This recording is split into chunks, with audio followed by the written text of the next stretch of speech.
Hello student, welcome and very very good morning to you. তোমাদের semester পরীক্ষা শুরু হতে চলেছে। তোমরা এক্সাম সূচি পেয়ে গেছো, এখনই প্রিপারেশন স্টার্ট করে দাও। আর এই প্রিপারেশন স্টার্ট তোমরা ভালোভাবে করতে পারবে যদি তোমরা আমার সেমিস্টার সম্পর্কিত যে সমস্ত ভিডিও আছে সেগুলো দেখে নাও। আজকে তোমাদের জন্য আলোচনা করব কারণ, বিবৃতি ধর্মী প্রশ্ন, নিউটনের গতিসূত্র থেকে। দেখো, তোমরা জানো কারণ এবং বিবৃতির জন্য দুটো উক্তি থাকবে, একটা বিবৃতি অন্যটা কারণ। দেখো, যদি উভয়ই সঠিক হয়, বিবৃতি কারণ উভয়ই সঠিক এবং কারণ বিবৃতি সঠিক ব্যাখ্যা হয়, তাহলে অপশন এটা দুটোই সঠিক, কিন্তু ব্যাখ্যা নয় বি। সঠিক মানে বিবৃতি সঠিক, কারণ সঠিক নয় সি। আবার বিবৃতি সঠিক নয়, কারণ সঠিক, সেটা ডি।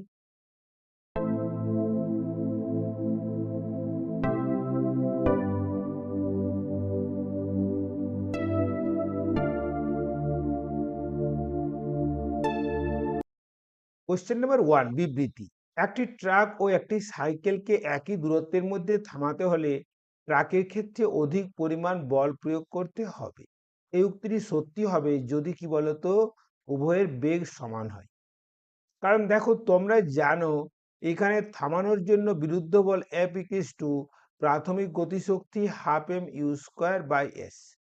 দেখো, এই বেগটা উভয়ের সমান হয়, যেহেতু ট্রাকের ভর বেশি, তাহলে ট্রাকের ক্ষেত্রে কি বলতো বেশি বল প্রয়োগ করতে হবে। বোঝা গেল? কিন্তু যদি ভরবেগ সমান হয় সেক্ষেত্রে সাইকেলের ক্ষেত্রে অধিক বল প্রয়োগ করতে হবে। আবার গতিশক্তি সমান হলে উভয়ের ক্ষেত্রে একই বল প্রয়োগ করতে হবে। তাহলে দেখো, এই উক্তিটি ভুল, কারণ এটা সব ক্ষেত্রে সত্যি নয়।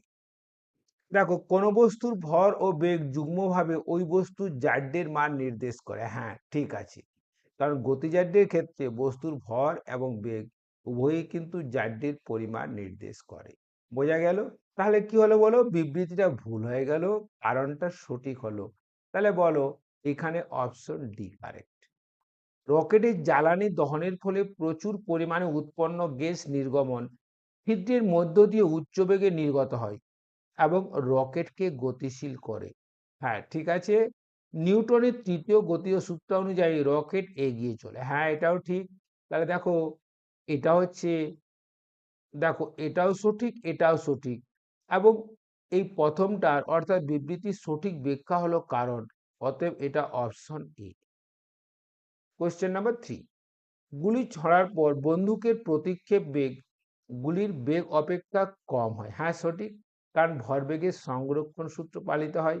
আর প্রতিক্ষেপ বেগ ভি সমান গুলির ভরবেগ বাই বন্দুকের ভর। যেহেতু বন্দুকের ভর গ্রেটার গ্রেটার দেন গুলির ভর, তাহলে বন্দুকের ভরবেগ ও গুলির ভরবেগ সমান। ইয়েস, এটাও ঠিক, এটাও ঠিক এবং এটা সঠিক ব্যাখ্যা, অতএব অপশন এ কারেক্ট। ক্রিয়া এবং প্রতিক্রিয়া একই বস্তুর উপর ক্রিয়াশীল হয় না, না, না, না, ভুল এটা।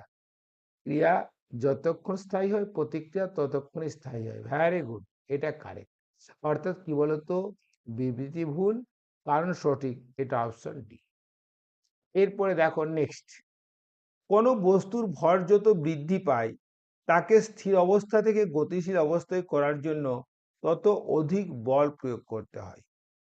দেখো, এক্ষেত্রে বল সমান কি বলতো, না ভর ইন্টু ত্বরণ।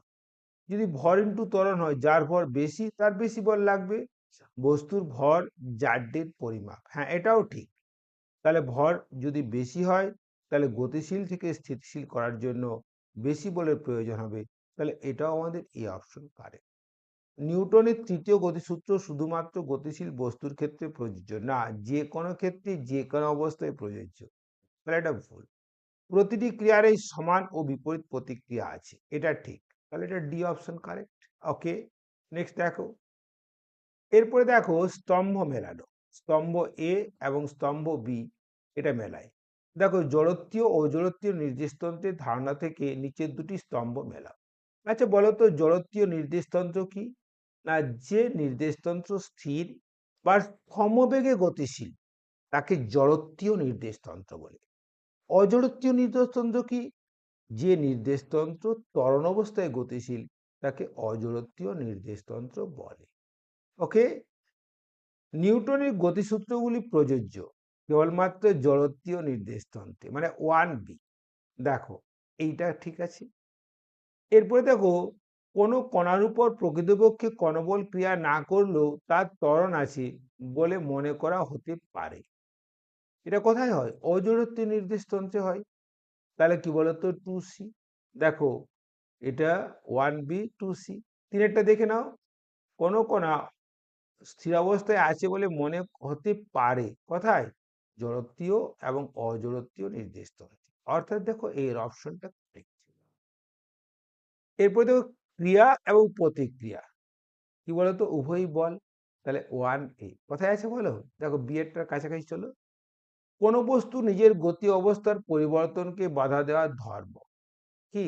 জাড্য। দেখো স্তম্ভ এ স্তম্ভ বি, ক্রিয়া এবং প্রতিক্রিয়া কি? নিউটনের তৃতীয় গতিসূত্র। মানে কি বলতো? দেখো কোন অপশনটা আসছে কাছাকাছি, দেখো 1D। ঠিক আছে, মিলেছে এটা। কোনো বস্তু নিজের গতি অবস্থা পরিবর্তনকে বাধা দেওয়ার ধর্ম অবশ্যই জাড্য। কি বলতো? 2C হয়ে গেল। ঠিক আছে। আবার দেখো নেক্সট 3 নাম্বার, সময় সাপেক্ষে ভর ও বেগের পরিবর্তনের হার কি? বল। 3 আর 4 নাম্বার কি আছে বলতো? অপ্রতিমিত বলের ফলে বস্তুর ত্বরণ সৃষ্টি হতে পারে। ঠিক আছে, তাহলে কোন অপশনটা বলো তো? এর অপশনটা কারেক্ট। নেক্সট কোয়েশ্চেনে চলো।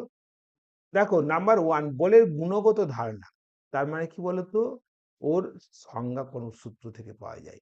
তাহলে এটা অবশ্যই কি বলতো? প্রথম গতিসূত্র। তাহলে 1C। কোথায় কোথায় আছে বলতো? এ আছে আর সি আছে, দুটোর মধ্যে কোন একটা হবে। বলের পরিমাণগত অবশ্যই দ্বিতীয় গতিসূত্র থেকে, বলো। টু টু কি হবে বলতো? এ হবে। দেখো 2A কোথায় আছে বলতো? সি তে আছে। তাহলে দেখো সি এর অপশনটা কারেক্ট। বোঝা গেল? লাস্ট কোশ্চেন দেখো, জাড্ডের সূত্র, প্রথম গতিসূত্র 1D। 1D কোথায় আছে বলতো? একটাতে আছে। দেখো একটা কনফার্মেশন নিয়ে নি। জাড্ডের পরিমাপ ভর কি বলতো? 2B হয়ে গেছে, তাই না? তাহলে দেখো তোমরা এখানে এর অপশন পেলে। ভিডিওটি দেখার জন্য অনেক অনেক ধন্যবাদ। সেমিস্টারে 35 বা 35 এর কাছাকাছি নাম্বার পেতে হলে আমার এই ভিডিওগুলো দেখতে থাকো। ওকে, থ্যাংক ইউ।